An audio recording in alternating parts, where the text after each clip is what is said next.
We don't get many quartz watches through our doors at the Watch Clicker, so when we hear about one from a brand that claims to be one of the best kept secrets in watchmaking, we have to take a look.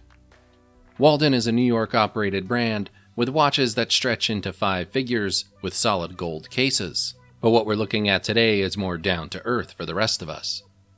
The Heritage Professional is the brand's take on a simplistic, grab-and-go quartz sports watch with all the style of their more expensive models.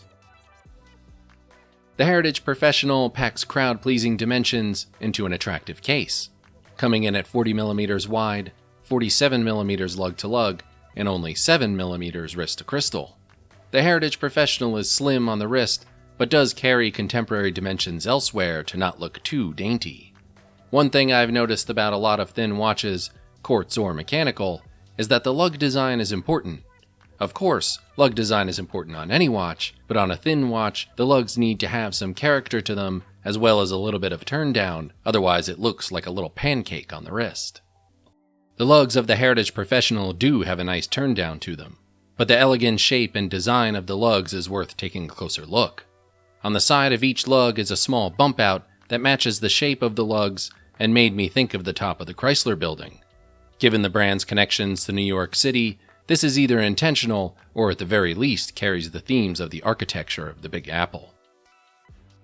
I said in the beginning this is a grab-and-go quartz sports watch. Well, sure, it's quartz. Why wouldn't it be grab-and-go? Grab-and-go is more than just not having to set your watch.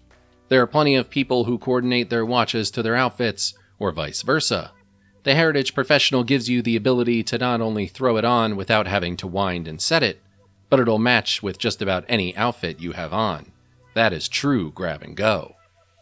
The dial of the Heritage Professional is an amalgamation of dressiness and sportiness in a way that complements each without leaning too far into one category or another. The leaf-style hands are polished and class up the dial, while the white applied numerals with flanking loom plots add a touch of sport to the dial. I could have gone either way with the loom application on this watch. I wouldn't be upset if it wasn't there, but I won't complain that they added it either. Having no preconceptions about Waldan before the watch arrived on my doorstep for review, I wasn't sure what to expect. There are certainly ways to muck up a quartz sports watch, but Waldan hasn't done that here. They've given some style to this category of watch that I feel is lacking from other brands. The Heritage Professional's name captures that perfectly. It bakes in some of the styling of the brand's back catalog that fits in perfectly to what someone in a professional setting might be looking for in a watch like this. There are plenty of brands you've heard of trying to get a hand in your wallet for their next diver or field watch. But if you want something that breaks away from those watches and can scratch an itch for that upmarket look, the Heritage Professional certainly ticks that box. If you're like me and weren't on the secret of Waldan, the cat's out of the bag now. Thanks for checking out the video review of the Waldan Heritage Professional. For the full written review, head over to watchclicker.com. If you enjoyed this video, please subscribe.